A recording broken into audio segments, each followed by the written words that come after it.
Welcome to Vulpus Visual. Today I am painting a Dewback Rider.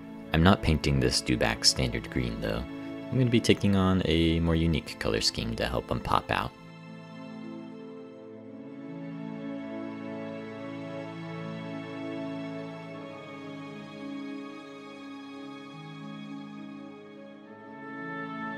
I've primed this Dewback using Army Painter Matte Black, and I am dry brushing him using a near white, just on the head and areas surrounding.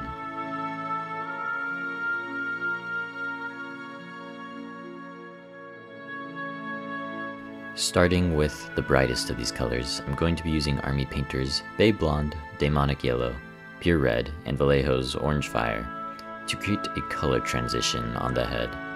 So the reason I dry brushed the head white was so these colors would go on better, as they would tend to struggle going onto a black surface.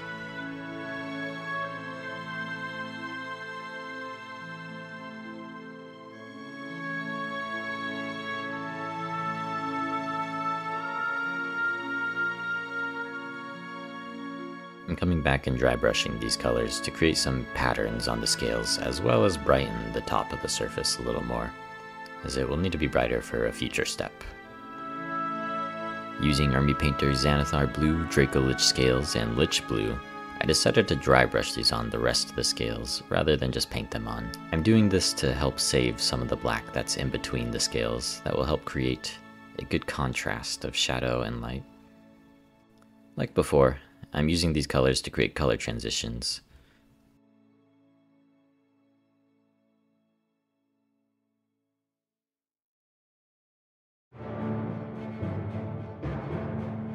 Here's the other Dewback that I'm painting, which I decided to go with a purple scale color scheme for.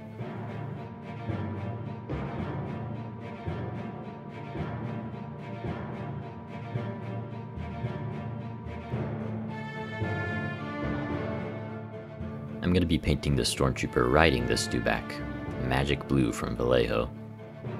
I was inspired to paint these Dewbacks with bright colors and interesting colors after watching a monster truck rally, and decided Stormtroopers on Tatooine probably get bored, so when the officer's not watching, I'm sure they're racing and placing bets on whose Dewback will cross the finish line first, or who's got the gnarliest tricks.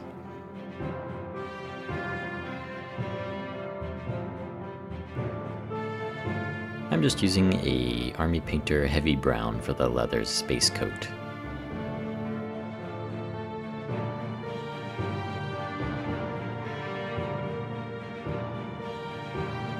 I'm using Vallejo's Black Wash on the entire body of the Dewback. This will help bring back the depth in the scales and create a brighter, darker contrast that I need. I'm going to be creating a color transition on the Stormtrooper, much like the Dewback, but the method to apply it will be a little different. I want to create a Vallejo's Orange Fire to Magic Blue transition. I'm going to be using Vallejo White as a base for the Orange Fire. The way I'll be creating this color transition will be a layering method, where I'll be first applying the Vallejo Orange, and then adding a little bit of Magic Blue to that orange to create a bit of a bluer orange, and adding more blue and just putting the paint on as I see fit to create a smooth transition of orange to blue. There'll be a bit of a green in between layer, and hopefully no harsh lines of color will be left behind.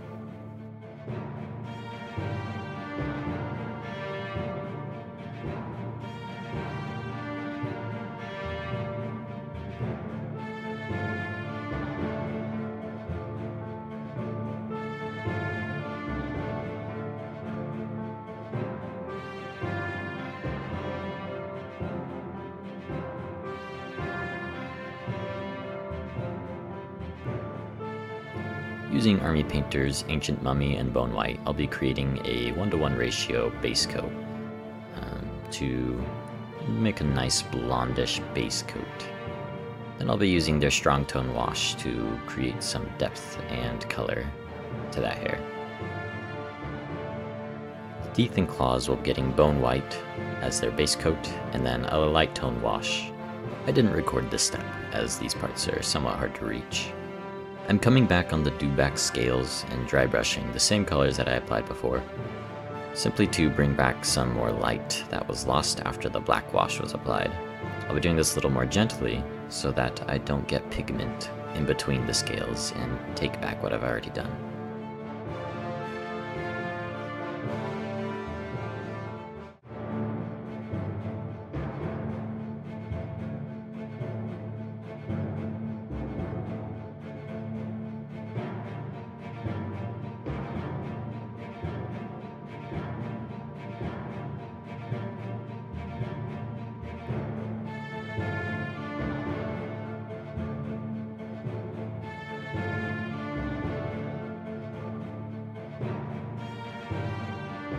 I'm going to be coming back and taking care of anything metallic on my model.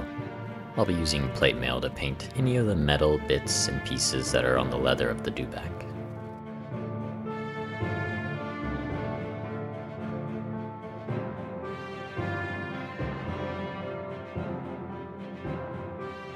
I'll be using Army Painter's gunmetal to paint the metals on the Stormtrooper, such as the weapon and their backpack.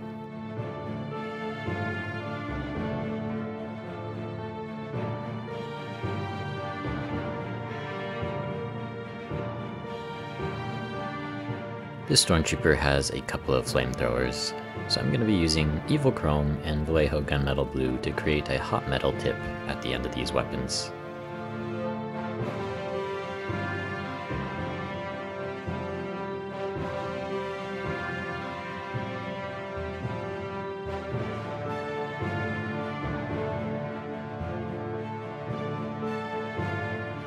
I'm going to be using Vallejo's German Grey to paint any of the leathers on the Stormtrooper.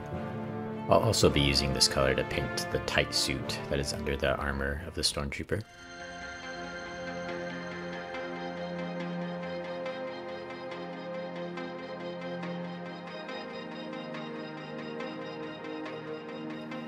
I'm going to be using Army Painter's Grim Black Speed Paint to go back over the gunmetal that I've painted onto the Stormtrooper, including his weapons and backpack. This will deliver that black oxide look that you're looking for on a weapon.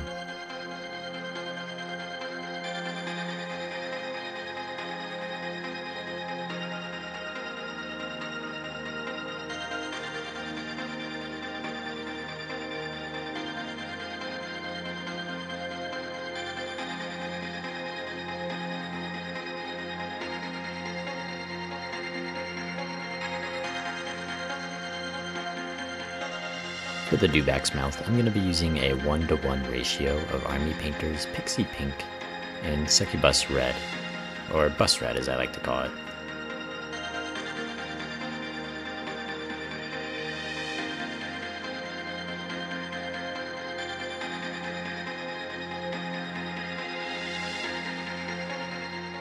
Coming back to the Dewback's leather, I'm going to be using Army Painter's Dune Sea, the paint from their Star Wars series, to edge highlight, essentially, the leather. This will help it have some variety, as well as a bit of a weathered look.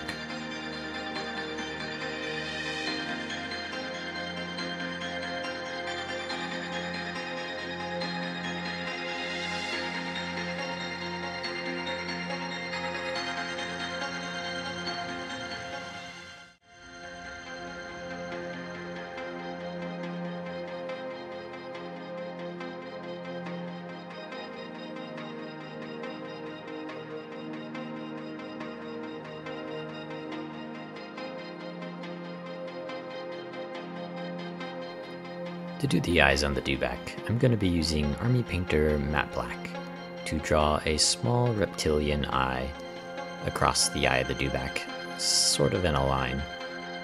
And then I'll be using Army Painter Sandcrawler Rust to do the rest of the eye, as I don't imagine there's much of a white of the eyes on these Dewbacks. And I will be using Vallejo White to give them a bit of a glimmery reflection in their eye. Just a speck.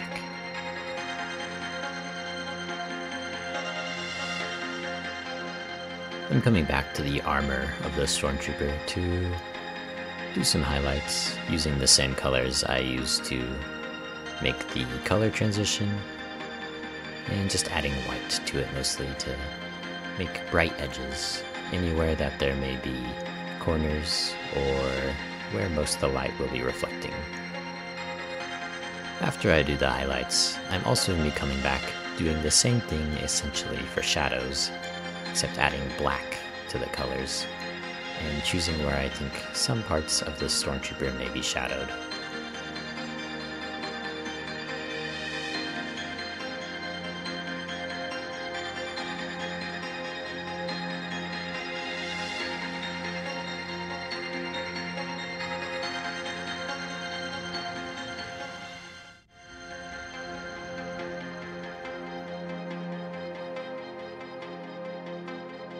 I'll be using Army Painter's Shining Silver to highlight the metals on the Stormtrooper, and I'll be using Vallejo Neutral Gray and Dark Sea Gray as highlights for the leather.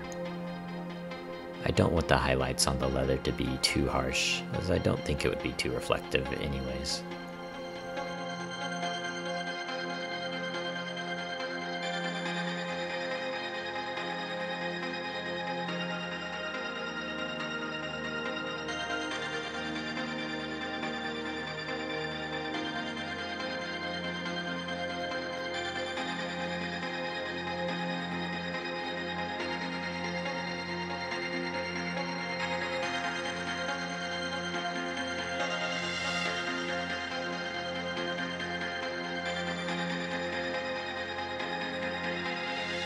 Here's what I did to base this miniature, and this is what I've been doing to base my entire Star Wars Legion army. A muddy, wet, forest, jungle theme is what I've been going for. Very generic.